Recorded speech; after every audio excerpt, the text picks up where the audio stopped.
오늘의 사연 시작합니다. 안녕하세요. 너무 짜증나서 여기에 사연을 남겨봅니다.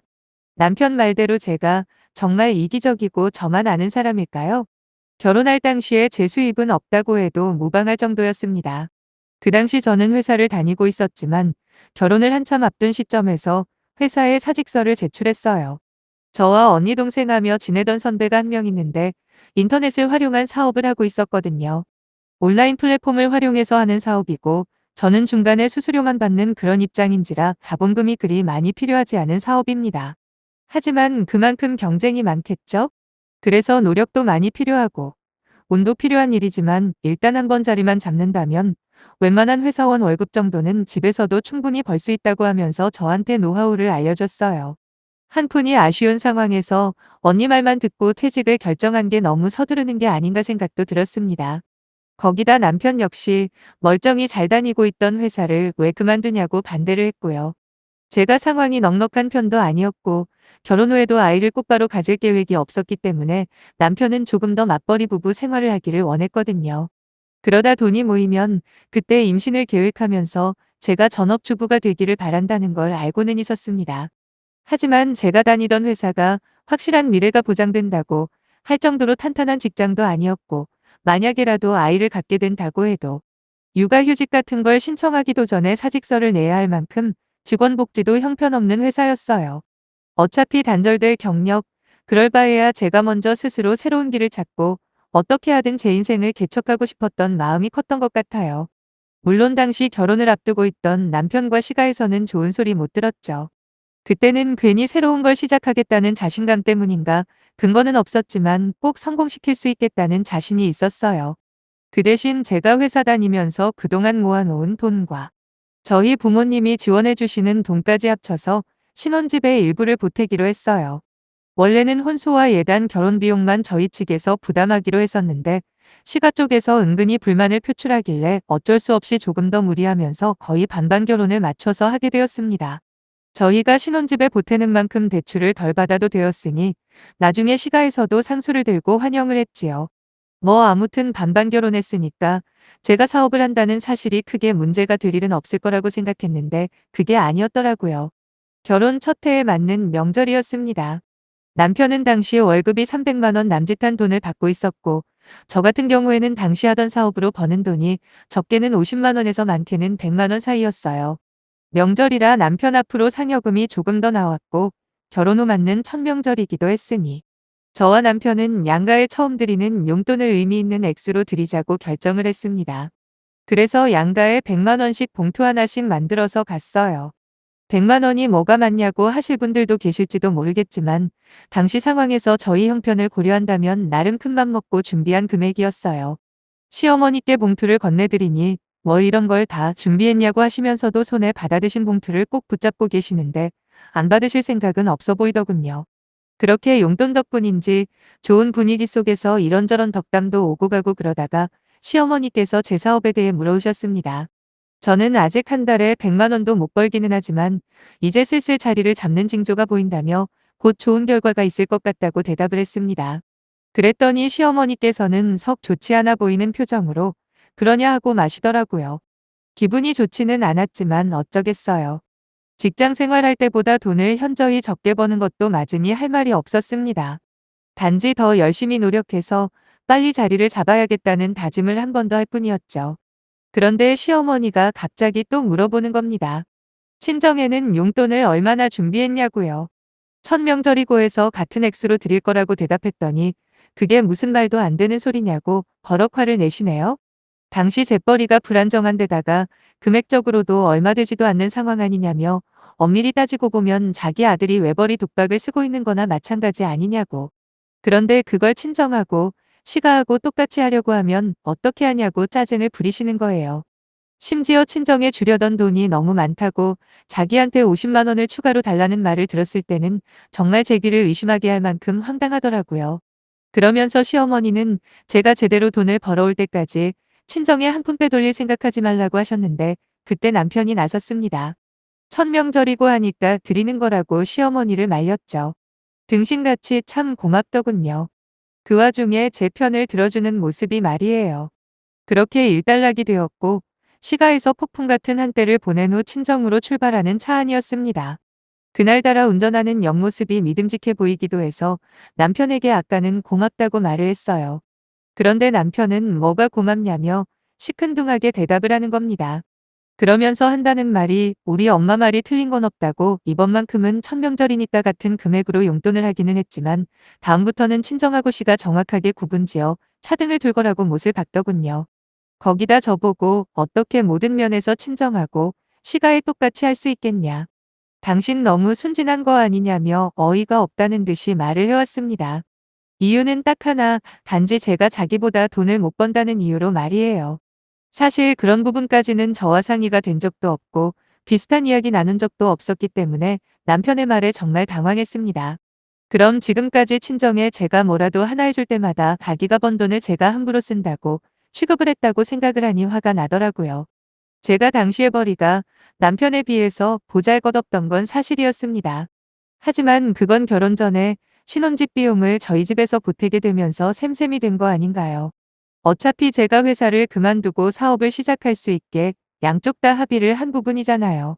그러니까 비록 지금 제가 벌어오는 돈이 적다고 한들 이미 합의가 끝난 부분을 가지고 이런 식으로 후려치기를 당하고 있으니 참을 수가 없더군요.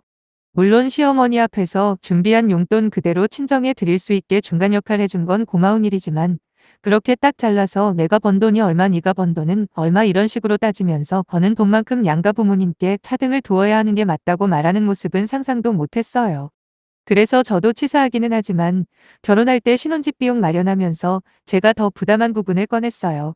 그러자 남편은 그건 제가 사업하는 걸 허락받기 위해 비용을 보탠 거니까 그건 별개의 문제로 계산을 하더라고요. 여전히 저희는 결혼 비용을 반반 부담한 거고 자기가 버는 돈만 가지고 양가에 똑같이 사용할 수는 없다고 딱 잘라 말하는 겁니다. 우리는 반반 결혼을 했으니 각자가 가게에 기여한 만큼 차등을 두는 것이 진정한 반반 결혼의 의미와 맞는 거라 하면서요. 남편 말이 계산상으로 틀린 건 아니지만 그렇게 누가 돈을 얼마나 더 버는 걸 계산하고 또 돈을 더 번 만큼 벌어온 사람 부모님께 각자 더 많은 효도를 할 수 있다는 규칙이 있다면 남편과 저의 관계는 부부라기보다는 룸메이트에 더 가까운 것 아닌가요? 가게에 기여한 만큼 차등을 둔다는 말도 그래요. 저는 집에서 일을 하는 만큼 반은 전업주부라고 생각하고 집안일 한 번 게을리한 적도 없어요. 반면에 남편은 집에 오면 집안일 하나도 안 합니다. 양말이라도 제대로 뒤집어 놓지 않고 벗어준 날이면 그날은 집안일 좀 도와줬구나 싶을 정도로 집에서 집안일 도와주는 게 하나도 없어요. 그나마 음식물 쓰레기나 분리수거 정도는 하는데 그거 하나 하면 아주 대단한 일 했다고 집에서 손도 꼼짝 안 하고 물도 자기 손으로 떠마시지도 못합니다. 제 사업이 잘 안 된다고 할지라도 제가 놀고 있는 것도 아니고 해야 할 일들은 빠짐없이 하고 있는데도 남편은 당장 통장에 찍히는 돈으로만 이야기를 하고 싶어 하더라고요. 막말로 지금 상황에서 통장에 찍히는 돈만 가지고 본다면 제가 불리한 게 뻔하잖아요. 아마 모르긴 몰라도 남편은 제가 사업을 하면서 계속 허우적대기를 속으로 바랬을지도 모릅니다. 제가 돈을 더 못 버는 만큼 자기는 당당하게 제가 보는 앞에서 시가에 더 잘할 수 있고 거기다 제가 돈을 많이 못 번다는 이유로 저를 깎아내릴 수 있을 테니까요. 그나마 제가 한 달에 벌이가 아예 없던 건 아니기 때문에 그 얼마 안 되는 돈에서 제 개인적인 용돈과 친정 부모님께 드리는 돈으로 사용할 수는 있었습니다. 전 그날 이후로 더욱더 일을 갈며 사업에 열중을 하게 되었고 그런 저의 노력이 통한 건지 남편의 바람과는 다른 결과가 나오더라고요. 시간이 흐를수록 사업이 조금씩 상승세를 타기 시작한 겁니다. 한 달에 벌어오는 돈이 고정적으로 늘었고 조금씩 불어나는 수입 덕분에 결국엔 한 달에 1,000만 원을 찍은 달도 있습니다. 고생해서 이룩한 성공이니만큼 전 이 기쁜 사실을 전해주고 싶었어요. 단지 수입이 안정권에 이르렀을 때는 남편이 제게 보였던 태도 때문에 꺼려지는 부분도 있지만 그래도 결혼 3년간 생활하면서 한 번도 저에게 사업을 포기하라는 말은 안 했던 남편에게도 어느 정도 공이 있다고 생각했거든요. 바보같이 저 혼자 번 돈이 아니라고 생각하려 했습니다. 사실 1,000만 원을 찍어본 적이 있기는 했지만 평균적으로 제가 사업으로 벌어오는 돈이 한 달에 500에서 800 사이예요. 많다면 많은 돈이죠. 그래도 저는 한 달에 그 정도 돈은 우습게 버는 사람들을 여럿 만나본지라 이게 인생 대역전이라고 할 만큼 큰 돈이 아니라는 것도 알고 있습니다. 하지만 제가 한 달에 1,000만 원을 벌었다는 사실을 알게 된 남편은 전혀 예상 못한 반응을 보이더라고요. 아마도 1,000만 원이라는 돈이 그 사람 그릇에는 차고도 넘칠 만큼의 돈이었나 봅니다. 남편은 조금씩 변하기 시작했어요. 제가 버는 돈이 마치 자기가 번 돈인 것 마냥 펑펑 쓰기 시작하더라고요. 저 몰래 외제차를 리스로 계약해 오지를 않나, 몇백만 원짜리 시계를 사달라고 하지를 않나, 이런 식으로요. 처음엔 3년 동안 저를 믿고 기다려준 대가라 생각하고 딱히 별다른 말을 하지는 않았습니다. 그런데 남편이 사용하는 돈이 점점 개인을 위한 돈에서 시가 식구들을 위한 돈으로 바뀌기 시작하더라고요. 제가 집에서 편하게 돈을 번다고 생각하는 것 같았고, 그냥 시간만 지나면 자동으로 벌려있는 돈이라고 여기는 듯 하더군요. 죽을 똥 살 똥 관리하면서 일하고 있는 제 노력이나 고생은 전혀 고려하지 않고 말이에요.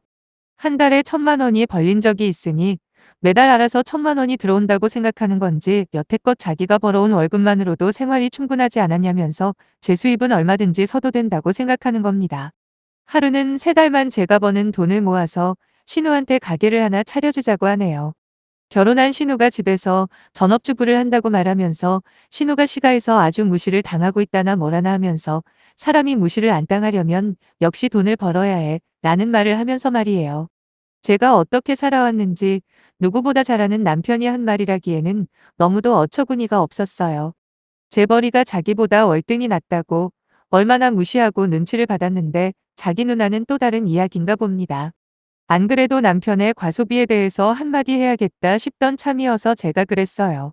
이제부터는 남편이 주는 생활비만큼만 저도 제가 번 돈에서 낼 거라고, 그리고 나머지 돈은 제가 직접 관리할 테니 그렇게 알라고요. 그러자 남편은 그게 무슨 소리냐고 하는 겁니다. 결혼한 사이끼리 지금 네 돈 내 돈 따지는 게 어디 있냐면서요. 그 소리를 듣자마자 저야말로 어이가 없더군요. 여태껏 제 사업이 돈이 안 된다는 이유로 자기가 번 돈으로 친정에 보탤 생각하지 말라며 시가에만 올인한 게 누군데 이제 와서 네 돈 내 돈 구분이 없다니요. 게다가 남편이 지금 제 돈으로 하는 것들 전부 시가를 위한 돈이지, 저희 친정을 위한 돈은 한 푼도 없었거든요. 남편처럼 치사한 사람은 되지 말자 여러 번 다짐을 했건만 어쩔 수 없이 저는 남편에게 같은 맥락의 이야기를 꺼낼 수밖에 없었습니다. 바로 얼마 전까지도 내 수입이 적다면서 당신 처가에 뭐 하나 해준 적 있냐 물어봤어요. 결혼 생활 내내 딱 한 번, 천명절 때 용돈 100만 원 드린 것 빼고 네 돈으로 해준 게 뭐가 있냐 따졌습니다. 네가 네 돈이라고 유세 떨며 시부모한테 100만 원씩 드리고 할 때도 난 내가 번 얼마 되지 않는 돈에서 쪼개서 드려야 했다. 근데 이제 와서 내 벌이가 많아지니 말이 달라지네? 그때는 자기가 버는 돈에 손도 댈 생각하지 말라던 인간이 이제는 내가 번 돈을 마치 자기 돈처럼 쓰려고 하는 건 조금 아니지 않느냐 하며 대차게 따졌습니다. 제 말을 듣고도 남편은 표정 하나 바뀌지 않고 뻔뻔하게 말하더라고요. 돈 생겼으면 시가 먼저 챙기는 게 며느리의 도리 아니겠냐고요.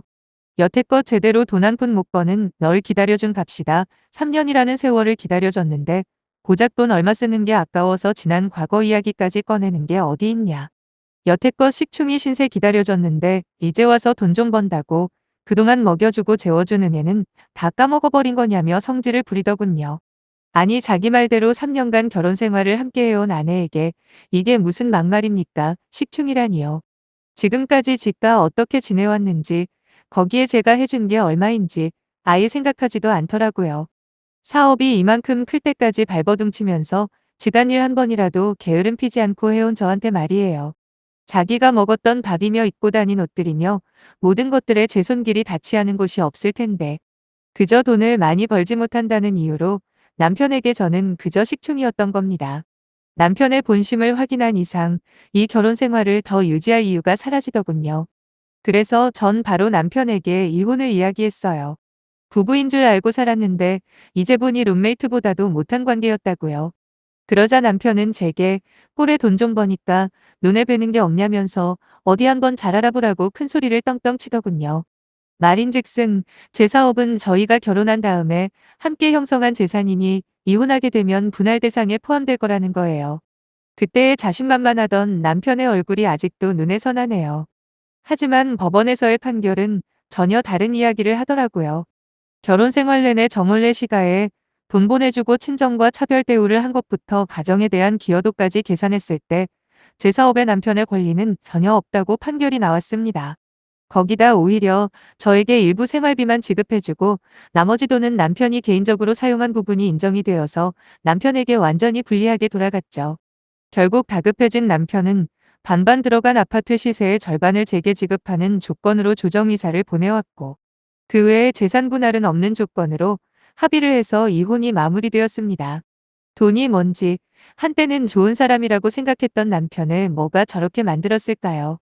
조금만 마음 씀씀이를 너그럽게 가졌다면 제가 버는 돈이 친정이 되었든 시가가 되었든 정말 필요하고 쓸모 있는 곳에 쓰이지 않았을까 하는 생각이 드네요.